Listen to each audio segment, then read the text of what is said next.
coisas são por vir, grandes coisas acontecendo nesse lugar.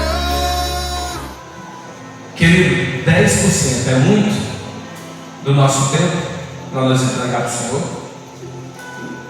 10%, irmão, do nosso dia, para ter momento de devoção, para ter momento devocional, para ter momento de leitura, para ter momento de adoração a Ele, e oração, meditação. 10%, irmão, de 24 horas é muito? Você não consegue tirar um momento, a qual o diácono Antônio tem falado já nessa noite?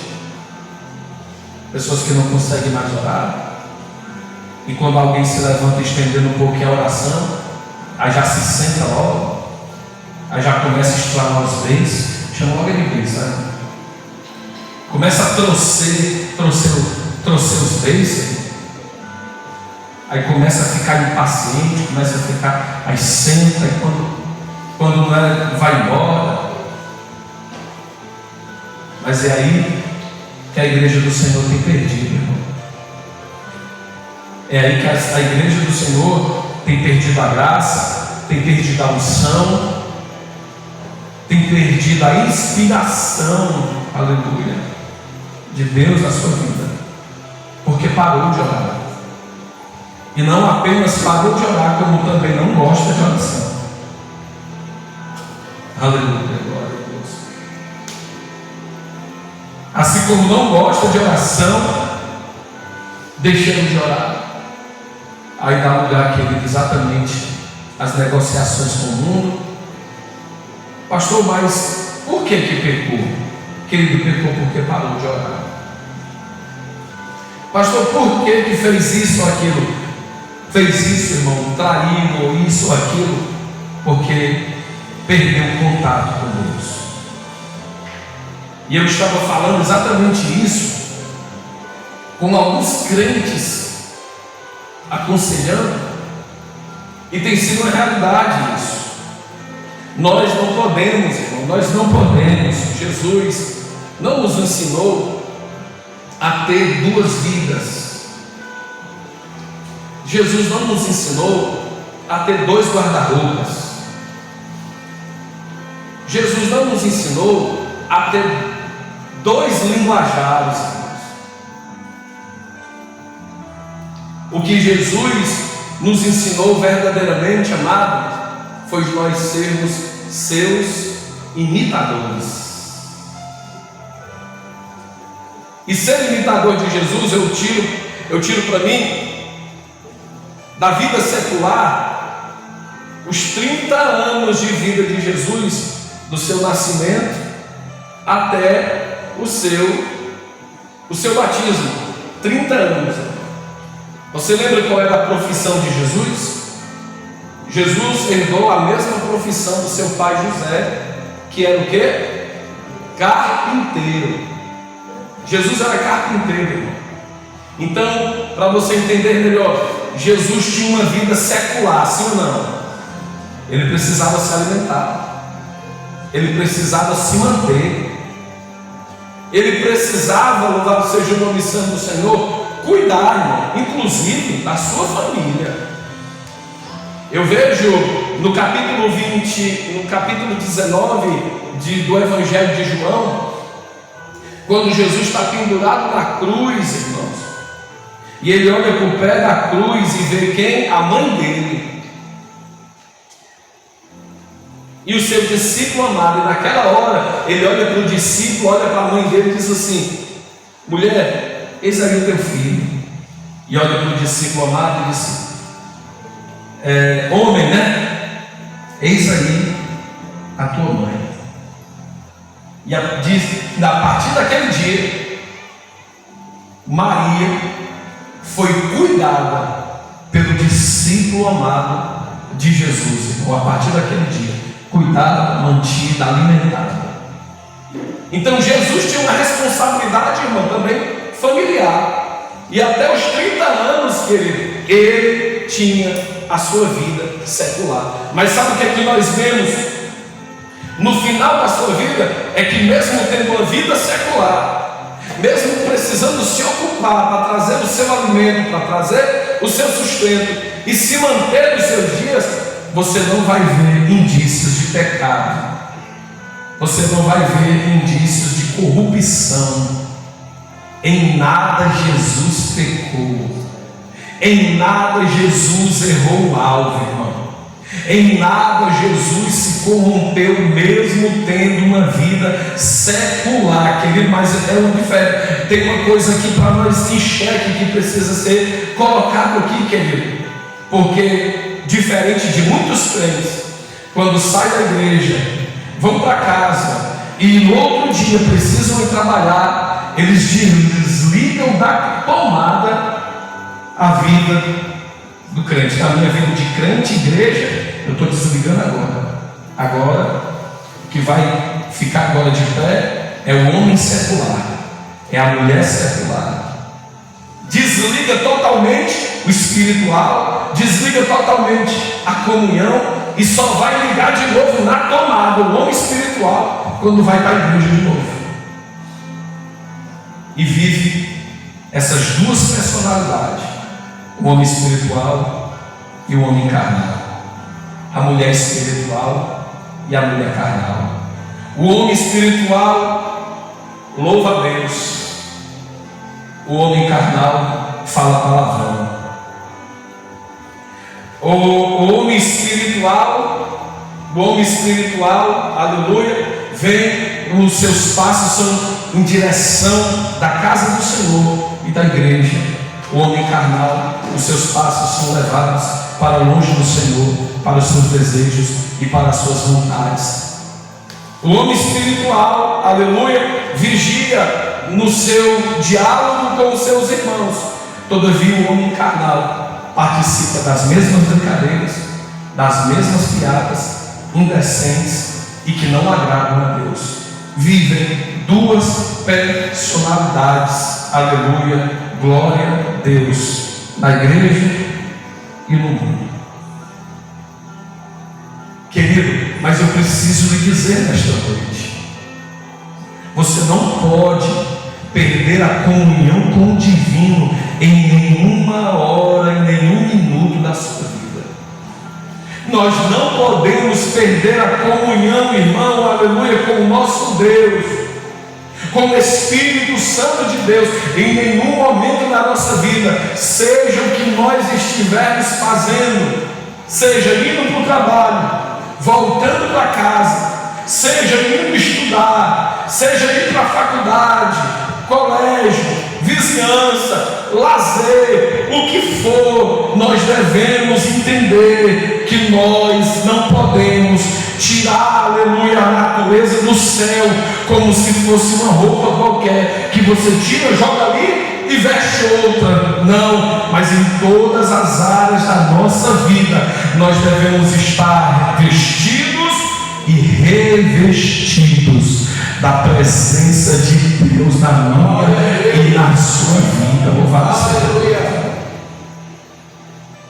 Duas naturezas. Não pode reinar dentro de mim e nem pode reinar dentro de você.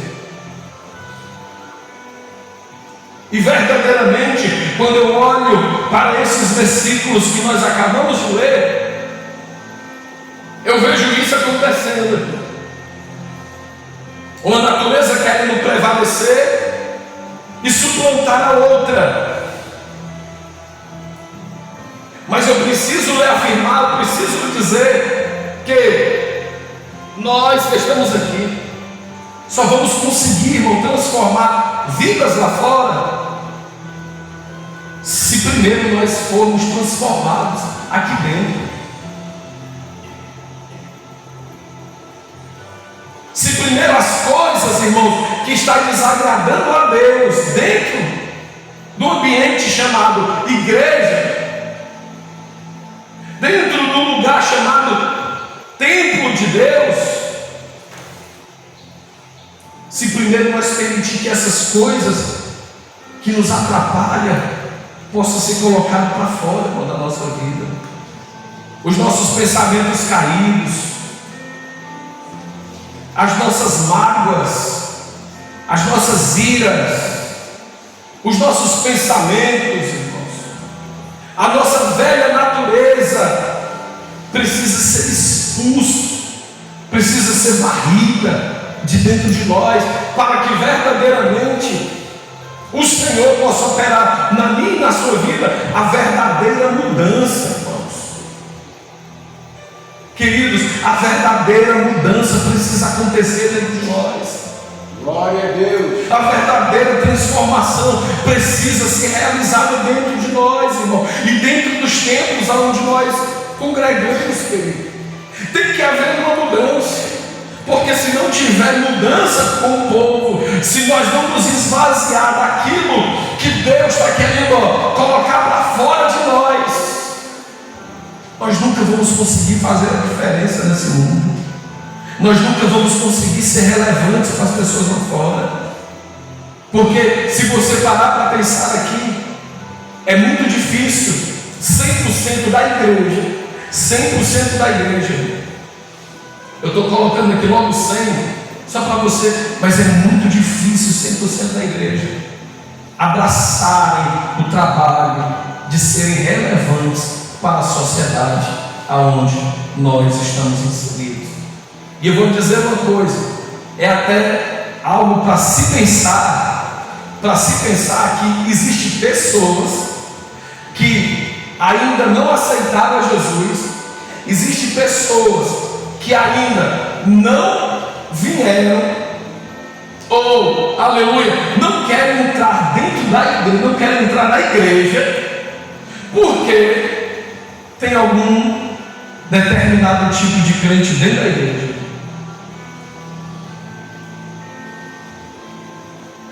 Mas eu não vou entrar ali não, que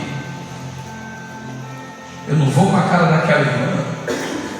Aí você diz assim, é porque é arrogante, não tem humildade, sabe? Eu não entro ali por isso, eu não entro aqui por aqui, eu não entro ali por isso ou por aquilo. Aí você diz, pastor, mas aí não é. Não, querido, eu não posso simplesmente querer que as pessoas me aceitem do jeito que eu sou. Eu não posso simplesmente querer que as pessoas me engulam, fazendo igual o Zagallo na Copa de 94, se não me engano. Vocês vão ter que me engolir, ninguém é obrigado a te engolir. Sabe, ninguém é obrigado a te engolir do jeito que você é. Mas nós, irmãos, somos obrigados a ser diferentes. Glória a Deus. Nós somos obrigados a ter, aleluia, sobre nós reinando, não a nossa natureza caída, mas a nossa natureza celestial. Glória a Deus. Aleluia. E verdadeiramente, amado, verdadeiramente eu estou falando isso, mas é aquilo que a Bíblia nos ensina. Quantos estão longe dos ensinamentos da sua doutrina, irmão? Paulo ele disse assim: se o comer carne te escandaliza, só para não te perder, eu deixo de comer carne. Quem é que faz isso? Quem é que faz isso, cara? E olha que eu estou falando de coisas banais, comer carne. Para nós é banais, para ele é algo mais radical. Se não se guardar dias de festas importantes, para mim, lhe escandalizam, eu deixo de guardar. Só não posso perder sua alma. E verdadeiramente, amados, quando eu vejo isso acontecer na vida de um crente, eu percebo que esse tal crente verdadeiramente nasceu de novo. Mas quando eu vejo o crente, irmão, batendo no peito, eu sou assim, tem que me aceitar assim, vai nascer de novo. Vai aceitar Jesus de novo e aprender o que é ser crente de verdade.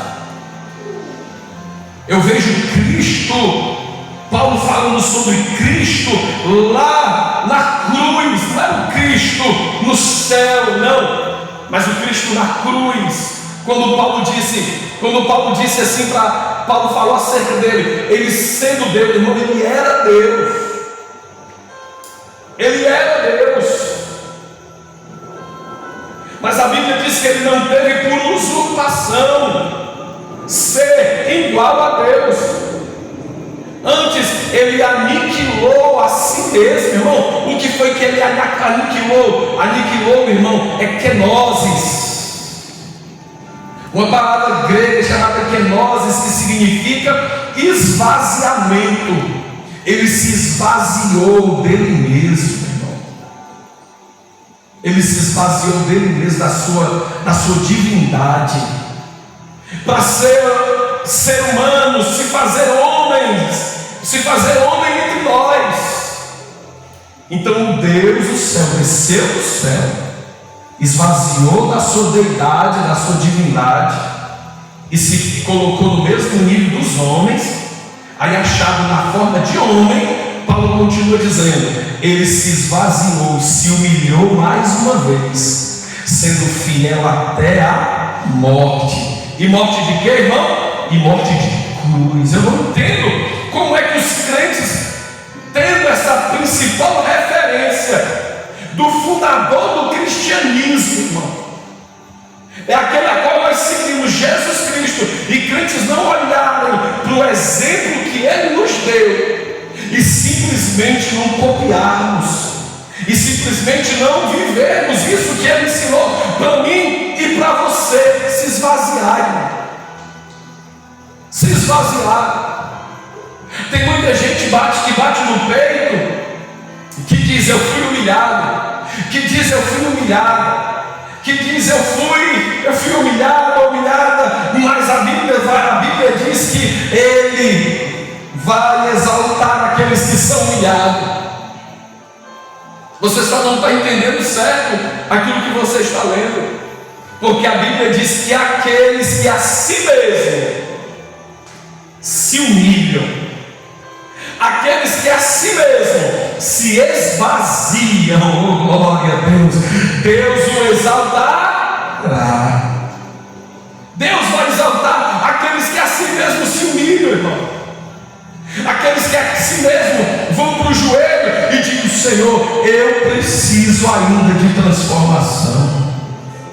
Senhor, eu preciso ainda ser transformado. Eu ainda sou uma pessoa muito difícil. Eu tenho dificuldade de relacionamento.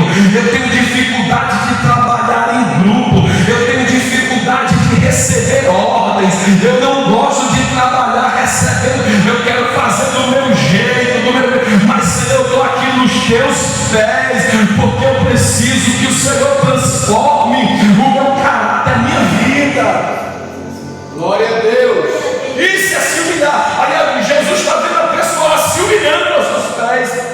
Aí Deus exalta, irmão, transformando a vida dele, transformando a vida dela. Quantos estão lutando aí, querido, para não cair no salto, para não cair no pedestal, para sempre sair bem na foto, mas não luta, aleluia, não se esforça para que o nome do Senhor venha ser glorificado através da sua própria vida? É isso, irmão. Glória. É isso a diferença. O Senhor quer começar a limpar aqui dentro, irmão. E quando eu falo limpar aqui dentro, não é colocar pessoas para fora, não. Não é colocar pessoas que não prestam para fora, não, querido, porque se formos falar de prestar, nenhum de nós prestamos. Sabe por quê? Porque nós já temos tendência em não prestar. Já temos tendência, irmão, em ser pessoas falhas, mentirosas, confuseiras, que gostam de intrigas, de confusão. Nós já temos tendência para isso, irmão. Já temos tendência para isso. Mas estamos dentro da casa, e enquanto estamos dentro da casa, aquele que é dono da casa entra, louvado seja Deus, e pode transformar a minha e a tua vida. Louvado seja o nome santo do Senhor. E verdadeiramente a coisa melhor que existe na vida de um crente em particular, é quando ele olha para ele hoje e olha para ele de ontem. Ele vê: meu Deus, não sou eu não, é outra pessoa, começou mesmo, irmão. Quem fez essa obra e continua fazendo, eu vou dizer isso. Quem está fazendo essa obra, não é quem fez essa obra, não. Porque quando a gente fala quem fez, é como se a obra tivesse terminado. E eu lhe digo uma coisa: a obra ainda não está terminada. Olhando para todos aqui, me incluindo, na minha e na sua vida, a obra de transformação ainda não está terminada. Todavia, quem está fazendo esta obra na minha e na tua vida é o Espírito Santo de Deus.